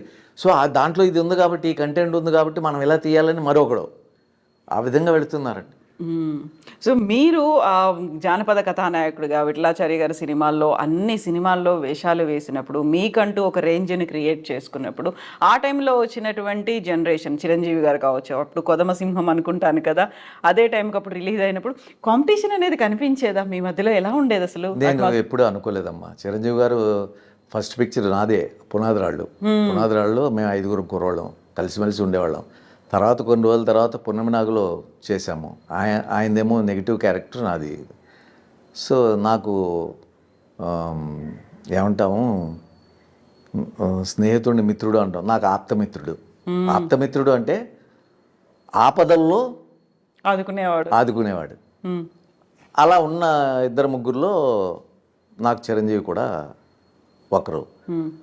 సో అయితే నేను ఎప్పుడు ఆప్తమిత్రుడని నేను ఆయన్ని కలవటము, నా సమస్యలు చెప్పుకోవటం ఇటువంటి ఎప్పుడు నేను చేయలేదు. ఎందుకంటే ఇటువంటి పరిస్థితులు నాకు రాలేదు. నన్ను ఇండస్ట్రీలో నేను అంతకుముందు ఎలా వచ్చానో, నన్ను ఎలా పోషిస్తున్నారో ప్రొడ్యూసర్సు అండ్ ఛానల్స్ అవనివ్వండి, డైరెక్టర్స్ అవనివ్వండి. సో దానివల్ల నేను ఇతర వాళ్ళ అండదండలు లేకుండానే నేను ఒంటరిగా వెళుతున్నాను. అలా సాగుతోంది కాలం, నన్ను సాగనిస్తుంది ఈ వయసులో కూడా. సో నాకు ఇష్టమే, నా పక్క వాళ్ళు నేనే పొగుడుతూ ఉంటాను. ఆ షార్ట్ చేసినప్పుడే నాకు ఏచూరు గారు, మేమందరం జగన్మోహన్ ఇవన్నీ ఏచూరు గారు అందరూ మేము ఉన్నారు కదా. అయ్యో ఆయన లేని, ఏచూరు గారు లేని సినిమా ఉండేదా అప్పట్లో? ఎంతకాలం నుంచి మా అందరికంటే సీనియర్స్ సారథి గారు, ఏచూరు గారు, కేకే శర్మ గారు, ఇటువంటి వారందరూ కూడా చాలా సీనియర్స్ అండి. వారందరితో కలిసిమెలిసి చేశాము. మెయిన్ సావిత్రి గారు, వారితో నా జగన్మోహన్లో మదర్ ఆవిడే, పునాదిరాళ్ళలో మదర్ ఆవిడే. నాకు అటువంటి అదృష్టం, వారి పక్కన చేసే అదృష్టం కలిగింది అప్పట్లో మాకు. సో నాకు ఎదటి వాళ్ళు బాగుంటే నాకు చాలా ఇష్టం, సంతోషం. ఆ సంతోషం. ఫోన్ చేసి కంగ్రాచులేట్ చేశారా పద్మవిభూషణ్ వచ్చినప్పుడు చిరంజీవి? లేదండి, నేను చెప్తున్నాను కదా, నాకు అసలు ఫోన్ నెంబర్లు తెలియదు, ఏమీ తెలియదు. నేను ఆహా అనుకుంటాను అంతే. గతంలో కలిసి పని చేసాము, ఆప్తమిత్రుడు, అంతే. అవన్నీ కూడా అనుకోను, ఆహా అనుకుంటా. అంటే ఇవన్నీ కూడా పెద్ద ఇవన్నీ ఇవ్వటం నేను పెద్దగా అనుకోను. ఎందుకంటే ఏదో చెప్తా ఉంటారు, మనకు కావాల్సింది ఏంటంటే పిక్చర్ సక్సెస్ అవ్వాలి, ప్రొడ్యూసర్కి డబ్బులు రావాలి, జనాలు చూడాలి, ఇండస్ట్రీ పచ్చగా ఉండాలి, అంతే. మళ్ళీ వాళ్ళు సినిమా తీయాలి, మనకు వర్క్ ఇవ్వాలి. కానీ అవన్నీ మనకి ఒక స్టేజ్కి వెళ్ళాక అవి కావాలండి. ఒక స్టేజ్కి వెళ్ళాక వీటన్నిటికంటే ఏదో ఇంకా కావాలనే తపన అది ఉంటుంది. ఆ తపన ఉన్న వాళ్ళు అటు ప్రయత్నం చేస్తారు, వాళ్ళు సక్సెస్ అవుతుంటారు. నేను చెప్పాను కదా, అత్యాశ నాకు లేదు అని. సో వాటి గురించి నేను ఆలోచించాను అసలు. అయితే మీకు మన ఇంటర్వ్యూ స్టార్టింగ్లో ఒక మాట చెప్పారు, అసలు వేరే దురలవాట్లు కానీ మిగతావి కానీ ఇవన్నీ లేవనుకున్నప్పుడు మీతో పాటుగా ఇండస్ట్రీలోకి వచ్చి, లేకుంటే మీకంటే సీనియర్లుగా ఉన్నవాళ్ళు, మీ తర్వాత వచ్చిన వాళ్ళు చాలామంది తాగుడుకు బానిసయ్యారు, లేకుంటే ఇంకో వ్యసనాలకు బానిసయ్యి ఉన్నదంతా పోగొట్టుకున్నారు, అప్పుల పాలయ్యారు, ఒకప్పుడు విపరీతంగా సంపాదించిన వాళ్ళు కూడా అప్పుల పాలయ్యారు. ఇలాంటివన్నీ ఎగ్జాంపుల్స్. ఇప్పుడు మీరు సావిత్రి గారి గురించి చెప్పినప్పుడు ఇవన్నీ చూసినప్పుడు ఏమనిపిస్తుంది? బాధ కలుగుతుంది. ఏదైనా చేయగలిగితే మనం ఆహానే పొజిషన్లో లేము, చిన్నగా ఏదైనా చేయగలం అంతే. పెద్ద ఉన్నవాళ్ళు వాళ్ళు తలుచుకుంటే ఏదైనా చేయగలరు. వాళ్ళకి ఆ మనస్తత్వం ఉంటుందో లేదో తెలియదు. మనకేమిటంటే చేద్దామన్నా మన దగ్గర ఉండవు. ఎప్పుడైనా చెప్పేవాళ్ళ సావిత్రమ్మ గారితో కానీ ఇంకెవరితో నేను ఇలా మాట్లాడినప్పుడు డిస్కషన్స్లో కానీ? లేదండి, అసలు సావిత్రమ్మ గారు యాక్ట్ చేసినప్పుడు మాకు ఆవిడ అన్ని కష్టాల్లో ఉన్నారని తెలియదు. మాకు ఈ మధ్యన ఈ యూట్యూబ్స్ అవి వచ్చిన తర్వాత వాటిలో వేసి 600 ఇంట్లో ఉన్నారు, లేకపోతే రేక్ షెడ్లో ఉన్నారని తెలిస్తే, అవునా అప్పట్లో మనం పనిచేసామే, బోల్డ్ అంత ఇచ్చేవాళ్ళే మన దగ్గర ఉన్నది అని కళ్ళంటా నీళ్లు పెట్టుకున్నాను. అంతే కదా, తెలియకుండా వచ్చేవాళ్ళు షూటింగ్కి. సావిత్రి గారు వచ్చారు అనుకోవటమే, మనం ఎప్పుడో సినిమాల్లో చూసాం అని చూడటం, కలిసి పనిచేశారన్నప్పుడు ఒక సంతోషం అంతే తప్ప వెనకాల ఉన్న ఆవిడ బాధలు మనకు ఎవరు చెప్పడం లేదు. పెద్దగా అప్పట్లో మన దగ్గర డబ్బులు కూడా ఉండేవి కదా, తక్కువే కదా అందరికీ కూడా. ఇప్పుడు అయినా మనకు ఉన్న దాంట్లో తప్పకుండా సహాయమే కదా అసలు. ఎంత మరి మన పెద్దవాళ్ళు ఎందుకు అటువంటి వాళ్ళని ఆదరించలేదో కూడా అర్థంగా. కానీ వాళ్ళ లోపల కూడా ఏవో ఉంటాయి, అది మనసులో పెట్టుకుని వీళ్ళు వాళ్ళని చూసేది ఏంటని వదిలేశారు. తప్పులను క్షమించి ఒక ఇదని చెప్పి అందరూ సహాయం చేసే గుణం మరి ఉండుంటే బాగుండేది. అది ఎవరు చేయలేకపోయారు. లేకపోతే వారికి కూడా అలా అన్ని కష్టాలని తెలియలేదు, బయటికి చెప్పుకోలేదేమో, తెలియలేదేమో, అంత కష్టాల్లో ఉన్నారని తెలియదేమో. అనేక కారణాలు ఉండొచ్చు అంటే. అదే టైంలో ఓన్లీ ఇప్పుడు మన సావిత్రమ్మ గారి గురించి మాట్లాడుకున్నాం కానీ చాలా మంది ఇలా అప్పుల పాలయ్యారు, లేకుంటే ఉన్నదంతా నమ్మి ఇచ్చేసారు ఎవరికో అనేది ఉంది. వాళ్ళు ఏదో ఒక కథ చెప్పారు, లేకుంటే వాళ్ళ దీనగాథ చెప్పుకున్నారంటే ఇంట్లో వాళ్ళ ఇది కూడా పైకి వచ్చినప్పుడు మనం ఏమి వెనకాల వాళ్ళే చూస్తారు కాబట్టి అవన్నీ వాళ్ళ పేర్లో వీళ్ళ పేర్లో అన్నీ పెట్టి వీళ్ళు ఇంట్లో వాళ్ళు అన్యాయం చేస్తున్న వాళ్ళు కూడా చాలామంది ఉన్నారు. వాళ్ళకి అన్నీ పోగొట్టుకోవటం జరిగి ఎదటి వాళ్ళ మీద అన్నీ ఉండటం, ఆస్తులు అవి అన్నీ ఉండటం. సో వీళ్ళు లేకపోవటం. కొంతమంది సినిమాలు తీసి ఇప్పుడు కాంతారావు గారు ఉన్నారంటే వారి ఇల్లు ఇక్కడే మీ పక్కనే. ఇప్పుడు కరెక్ట్ గా ఇప్పుడు మనం ఉన్న ప్లేస్ లోనే కాంతారావు గారి ఇల్లు ఉండేది. ఇల్లు ఇది కాదు, అది అమ్ముకొని వెళ్ళిపోయారు హైదరాబాద్. ఇదే ప్రాంతం ఇప్పుడు మనం ఉన్నటువంటి ప్రాంతం. ఇంటికి నేను వచ్చానమ్మా చూడటానికి. అప్పుడు 2 అంతస్తులు 3 అంతస్తులు, ఆ తర్వాత అమ్మేసుకొని వెళ్ళిపోయారు. 30 లక్షలు 40 లక్షలు ఆ రోజుల్లో దాని ఖరీదు. నేను వచ్చాను ఒకసారి వారిని కలవటానికి, ఎవరో తీసుకువెళ్ళారు కాంతారావుకి. ఈ రోడ్డు అని తెలుసు కానీ ఇల్లు అని నాకు తెలియదు. మరి వీరు ఇది సినిమాలు తీసినప్పుడు స్వాతి చినుకులు వాణిశ్రీ గారితో తీసినప్పుడు గండడని ఇటువంటి సినిమాలు తీసినప్పుడు ఒక దాంట్లో నష్టం వచ్చినప్పుడు అప్పట్లో డిస్ట్రిబ్యూటర్స్ అని ఉండేవారు. ఆ డిస్ట్రిబ్యూటర్స్ అప్పు ఇచ్చేవారు. అప్పు ఇచ్చినప్పుడు రాయించుకున్నారు మేము తీరుస్తాము అని. సినిమాలో రాకపోతే మేము తీరుస్తాము. సో మేము తీరుస్తాము అనేసరికి సినిమాలో వచ్చేది కాదు. అప్పట్లో కొనేవాళ్ళు ఎవరూ లేరు. సో రిలీజ్ చేస్తే ఎంత వచ్చినా దానికి సరిపోయింది దీనికి సరిపోయిందని డిస్ట్రిబ్యూటర్లు ఆ థియేటర్ వాళ్ళు మనకేం ఇచ్చేవారు కాదు. సో దాంతో పెట్టిందంతా పోయేది. సో వాళ్ళేమో మా డబ్బులు రాలేదు, మా డబ్బు ఇవ్వండి అని చెప్పి మీద పడితే వారు నా దగ్గర లేదు అని ఎదురు తిరిగే మనస్తత్వం లేకుండా గౌరవం కోసం ఇల్లులు అమ్మేసి అలా చేసింది. ఎందుకంటే పూర్వం ఎంతో ఉండేదంట వారి విలేజ్లో, తెలంగాణలో దగ్గర 100 ఎకరాల పైచల్లా ఉండేది. అన్నీ పోగొట్టుకున్నారు. వారి డాక్టర్ ఇంటర్వ్యూ చూస్తూ ఉంటాం. వాళ్ళ అబ్బాయి డాక్టర్ చెప్తూ ఉంటారు. సో అట్లా పోయినవి అమ్మేయటం జరిగింది. అమ్మిన తర్వాత మరి పాపం ఆయన లాస్ట్ వరకు కూడా మేము సీరియల్లో పనిచేసాం. అన్నయ్య అటువంటి కృష్ణ గారి సీరియల్లో నేను వారు కలిసి పనిచేసాం. ఎప్పుడు బాధలు చెప్పుకోరు. పద్మనాభం గారు కానీ కాంతారావు గారు కానీ వాళ్ళ బాధలు చెప్పుకునేవాళ్ళు కాదు. ఏమిస్తే అది తీసుకునేవాళ్ళు, వెళ్ళేవాళ్ళు. సరే మన తప్పు, మనం నిలబెట్టుకున్నవాడు అదృష్టవంతుడు, ఫ్యూచర్ ఆలోచించి నిలబెట్టుకోలేనివాడు దురదృష్టవంతుడు. వాళ్ళు వెనకాల వాళ్ళు కూడా దురదృష్టవంతుడు. అవును కదా.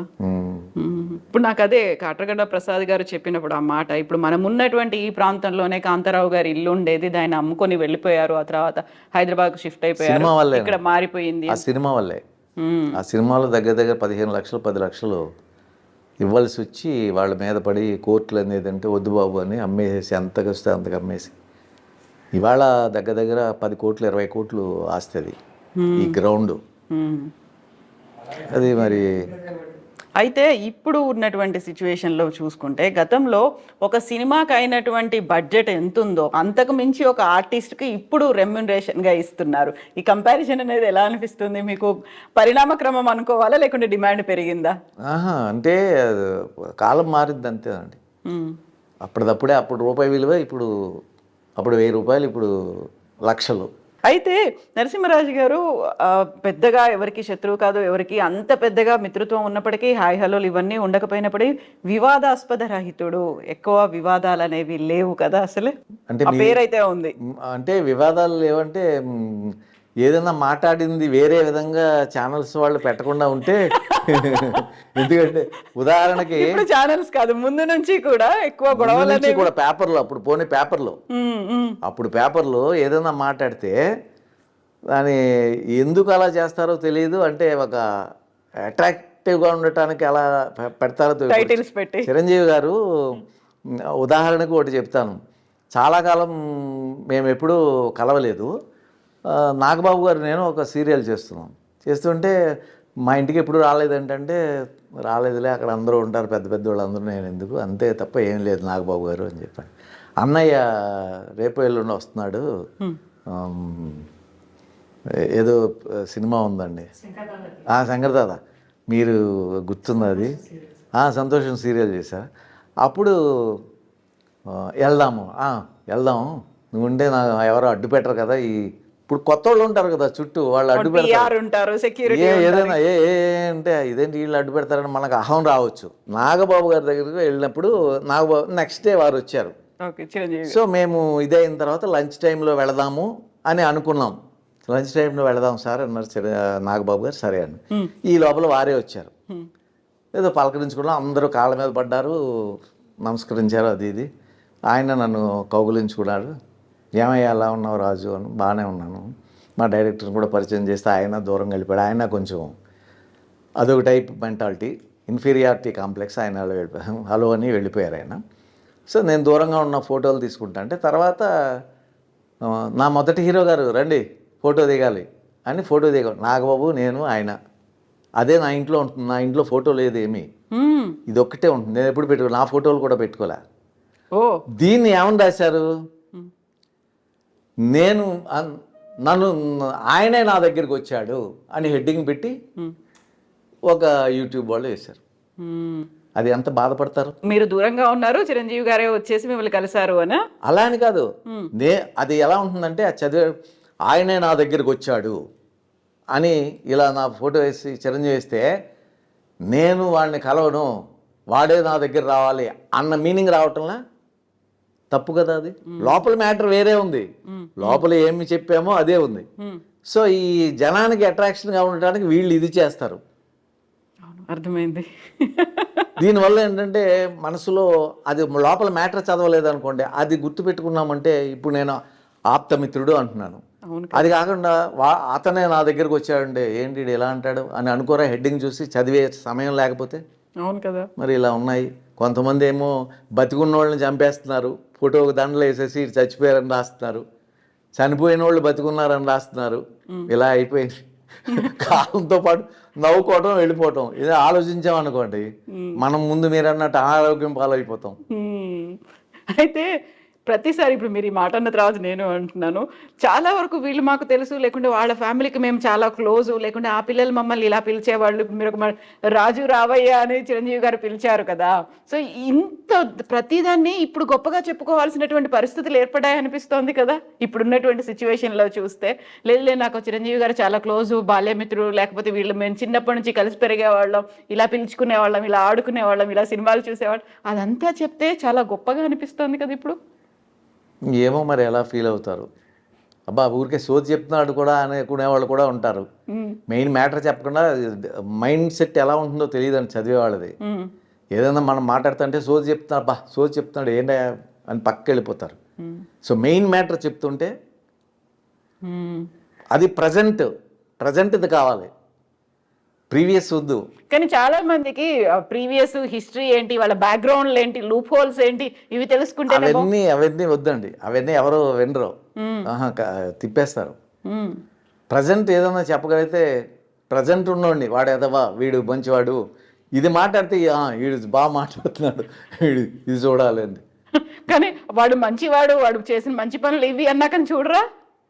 మంచి పనుల గురించి చెప్పొచ్చు, చెడు పనుల గురించి చెప్పొచ్చు. మంచి పనుల కంటే చెడు గురించి చెప్తుంటే వింటారు. మంచి పనులు చెప్తే అవి సరే, ఇంకా వాడు ఏం దరిద్ర పనులు చేశాడు అవి చెప్పండి అంటారు. క్యూరియాసిటీ పెంచుతుంది కదా. చనిపోయిన వాళ్ళ గురించి కానీ ఉన్న వాళ్ళ గురించి మంచి తీసుకోవాలండి, చెడు పక్కన పెట్టేయాలి. మంచి కూడా ఉంటుంది కదా, ప్రతి వాళ్ళలోని మంచి చెడు ఉంటుంది. మనం మంచి తీసుకుంటే బాగుంటుంది, చెడుని వదిలేసేసి. చాలా వరకు మీరు 53 ఏళ్ల నుంచి ఉన్నారు అంటే ఇన్ని వందల మందితో క్యారెక్టర్ ఆర్టిస్టులు కావచ్చు, హీరోలు, హీరోయిన్లు, డైరెక్టర్లు, ప్రొడ్యూసర్లు, వీళ్ళందరి గురించి ఎంత చెప్పినప్పటికి కూడా వాళ్ళు ఇలాంటి మైండ్ సెట్తో ఉండేవాళ్ళు, లేకుంటే వాళ్ళు చేసిన పని ఇది అన్నప్పుడు ఆ క్యూరియాసిటీ పెంచుతుంది. అదే కదా మీరు పెట్టినటువంటి ఈ థంబ్నెయిల్ కావచ్చు, టైటిల్ కావచ్చు, అట్రాక్ట్ అవ్వడానికి అదే యూజ్ అవుతుంది కదా. అందుకే మేమేమి అంటాం లేదండి, మొదట తర్వాత చదువుతారు, టైటిల్ బాగోకపోతే చదవరు అసలు. అది వీక్ టైటిల్ అయితే, సినిమాకి కూడా వీక్ టైటిల్ పెట్టామనుకోండి చూడరు ఆ సినిమాకి. ఉన్నా లేకపోయినా, దాంట్లో మ్యాటర్ ఉన్నా లేకపోయినా మంచి టైటిల్ పెడితే ఇది ఆ విధంగా ఫాలో అవుతున్నారు. ఊరికే సరదాగా చెప్తున్నాను ఈ విధంగా. అయితే ఇప్పుడు మీరు ఇంట్లో కేవలం ఆ ఒక్క ఫోటో మాత్రమే ఉందన్నారు, ఇంట్లో అదొకటే ఉంది. ఇప్పుడు మీకు గ్రాండ్ చిల్డ్రన్ వచ్చారు, లేకుంటే మా తాత మా తాతగారు ఇలా విఠలాచార్య సినిమాలో చేసేవాళ్ళు, లేకపోతే జానపద కథానాయకుడు అంటారు, ఆంధ్ర కమల్ హాసన్ అంటారు, ఇవన్నీ చెప్పుకోవడానికి వాళ్ళకి ఏం మిగిలిస్తారు? ఏమి లేదు, వాళ్ళు ఎవరో చెప్పుకోరు ఇవన్నీ. ఎందుకు? నన్ను ప్రజెంట్ చూసిన తర్వాత ఓ తాత వెరీ సెక్సీ యు ఆర్ అంటారు.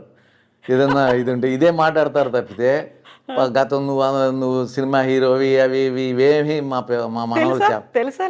తెలుసు చూపించలేదా? ఇప్పుడు చేసేవి చూస్తారు అప్పుడప్పుడు, అప్పటివి అప్పుడే చూడరండి. ఎందుకలా చూడరు అప్పుడు సినిమాలు ఎవరు చూడరు ఇప్పుడు. అప్పుడు బాధలు గాథలు ఆ స్టోరీస్ ఎవరు ఆ సినిమా తీసామనుకోండి రిలీజ్ కూడా అవ్వదు. అయితే ఇప్పుడు వాళ్ళు చూడరు. యు ఆర్ సో సెక్సీ అని మీరు ఇప్పుడు అన్నప్పుడు, ఇప్పుడే కాదురా నేను అప్పుడే ఇలా ఉండేవాడిని నన్ను చూపించలేదు, అసలు చూపించాలనిపించలేదు. అంత టైం ఉండదు వాళ్ళకు కూడా. తాత యూఆర్ లుకింగ్ సో సెక్సీ అని అలా వెళ్ళిపోతారు.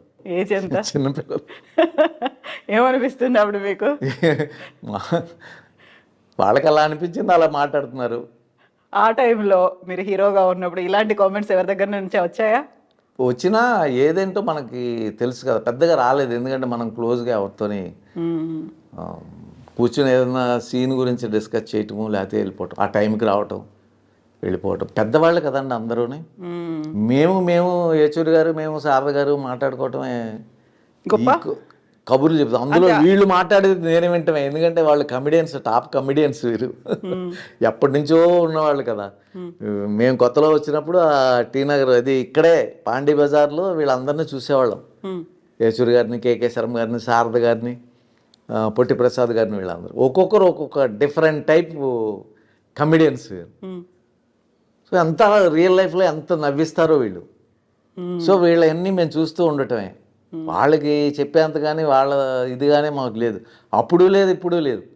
ఇప్పుడు కూడా మా కమిడియన్స్ మా పక్కన ఉన్న వాళ్ళు ఏది చెప్తుంటే అదే వింటూ కూర్చుంటాం. అయితే ఆ టైంలో ఇన్ని సూపర్ హిట్ మూవీస్ చేసినటువంటి ఒక జానపద కథా నాయకుడు అనుకున్నప్పుడు మీకున్నటువంటి నేము, ఫేము, మీకోసం ఎదురు చూసేటువంటి ఫ్యాన్స్, మీతోనే సినిమాలు తీసుకోవాలనుకునేటువంటి డైరెక్టర్లు, ప్రొడ్యూసర్లు ఇంతమంది ఉన్నప్పుడు మీ పేరుతో లేకుంటే మీ చుట్టుపక్కల ఎక్కువ మంది ఉండాలి అనేటువంటిది ఒక ఫీల్ అనేది మీకు కూడా ఉండకపోయేదా? అంటే నాతోనే సినిమాలు తీయాలని అంత ఏ ప్రొడ్యూసర్లు లేరండి. ఆహా, సినిమా చేస్తూ ఇది ఆయన ఉన్నారు కదా, ఆయన ఉంటే పెడదాం ఆయన్ని అనేవారు. నేను ఉన్నాను కాబట్టి నన్ను పెట్టేవారు. నేను లేనంటే వేరే పెట్టుకుని ఉండేవారు. పెద్ద నా కోసమైనా అది కొంతమందికే వస్తుంది. రామారావు గారికి, చిరంజీవికి, కృష్ణ గారికి, శోభన్ బాబు గారికి, కృష్ణరాజు గారికి, ఈ పెద్దవాళ్ళందరికీ కూడా ఈ క్యారెక్టర్ కృష్ణరాజే ఉండాలి ఈ క్యారెక్టర్. మనకి అలా లేదండి. కాకపోతే ఆయన ఉన్నాడేమో చూడండి, అలవాటు అయిన ఆయన కదా, మనం ఫ్రీగా ఉండేవాళ్ళం, మనకి ఇచ్చేవారు, అవకాశాలు ఇచ్చేవాళ్ళు మనకి, మనం చేసేవాళ్ళం. సో ఇలాంటి వివాదాలు కానీ, ఇలాంటి ఒక పేరు రావాలి, పాపులారిటీ రావాలి, ఒక సెలబ్రిటీ హోదా రావాలి, లేదు లేదు, అసలు ఏమీ లేదు. సినిమా ఆడాలి, ప్రజలు చూడాలని కోరుకునేవాళ్ళం, దండం పెట్టుకునేవాళ్ళం. ఎందుకంటే ఆడితేనే మళ్ళీ ఇంకో ప్రొడ్యూసర్ మనకి ఇస్తారు. అవును. సో సినిమా బాగోవాలి, ఆ కథ చెప్పిన కథ మనం కూడా చూసుకుని బాగుంది, మనం సినిమా చూసినట్టు ఫీల్ అయ్యేవాళ్ళం మేము. సినిమా చేసిన ఇప్పుడు సీరియల్ కానీ ప్రతిదీ చూస్తామండి. ఇవాళ వచ్చింది, రేపు ఖాళీ ఉన్న హాఫ్ అన్ అవర్లో అది వేసుకుని చూస్తాం, ఏం తప్పులు ఉన్నాయి ఏంటి, కథ ఏంటి అనేది.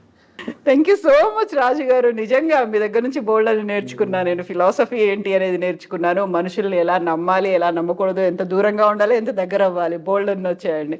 Thank you so much. ఇలాగే మీరు లైఫ్ని కంటిన్యూ చేయండి. ఐ డ్రీమ్ ద్వారా మళ్ళీ ఇవన్నీ కూడా ప్రజలకి మమ్మల్ని చూపిస్తున్నారు, మా మనోభావాలు తెలుపుతున్నారు. మీకు ధన్యవాదాలు. థ్యాంక్ యూ సో మచ్ రాజు గారు. థ్యాంక్ యూ అండి. Thank you.